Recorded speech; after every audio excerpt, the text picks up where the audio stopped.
Eccovi la borsa a ovetto.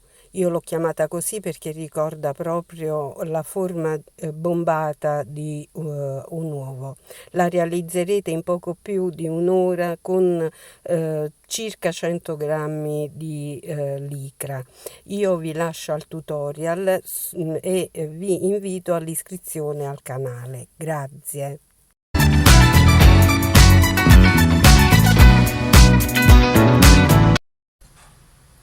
Facciamo un anello magico e fermiamo il filo con una catenella.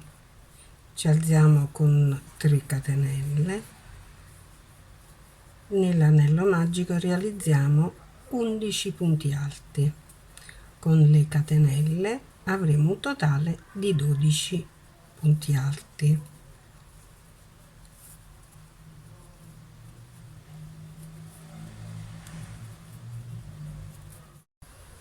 A fine giro abbiamo i 12 punti alti, ci chiudiamo sulla terza catenella con una maglia bassissima, sistemiamo il giro e chiudiamo tirando la codina, chiudiamo la parte centrale del nostro lavoro. Abbiamo ottenuto il cuore del nostro lavoro. Ora ci alziamo con 3 catenelle, rientriamo lì dove ci siamo chiusi e realizziamo un'altra maglia alta. Ne realizziamo 2 per ogni punto del giro precedente. A fine giro conteremo 24 maglie alte.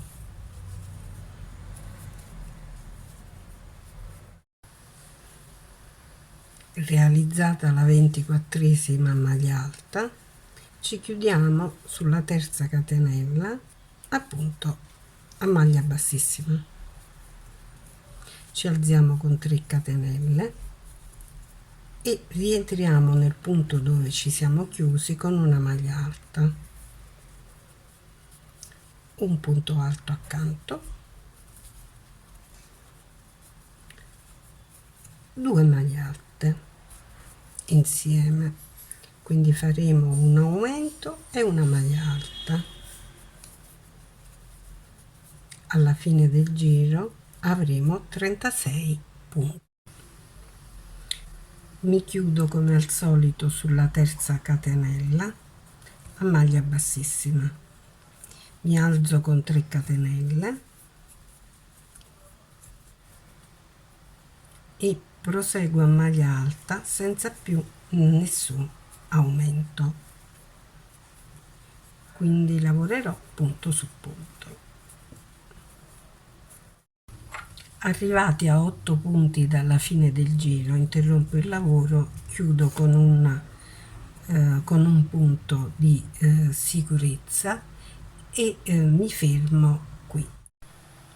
Pronta anche l'altra metà, li posizioniamo così. Tenete presente che questo è il dritto del lavoro, questo è il rovescio, quindi io ho messo per entrambi il dritto verso l'esterno, poi li posiziono posizionandoli esattamente nella stessa posizione per uno e per l'altro, facendo combaciare i punti, le asole dei punti uno con l'altro, e per comodità faccio entrare uno nell'altro.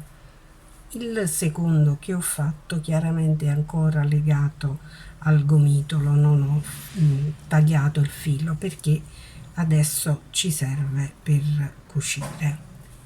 Quindi posiziono il lavoro, realizzo una catenella per voltare, giro e vedete, queste sono le 3 catenelle di inizio giro, questo è l'ultimo punto, quindi il primo con l'ultimo vengono cuciti insieme. Ecco qua, entro e chiudo a punto basso, poi entro attraverso i 2 punti delle 2 parti e chiudo a punto basso.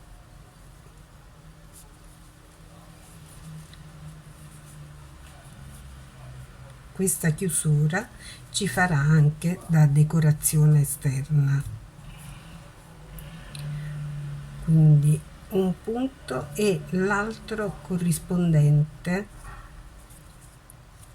perché ovviamente saranno nello stesso numero, avendo fatto due parti gemelle.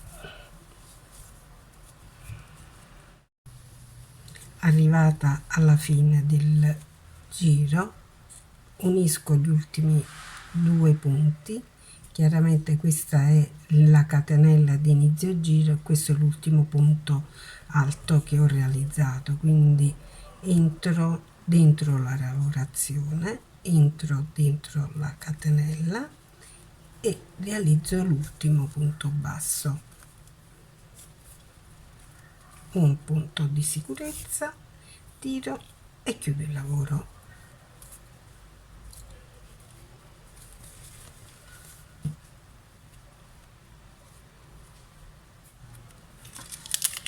Per chiudere useremo un bottone calamitato, 2 anellini,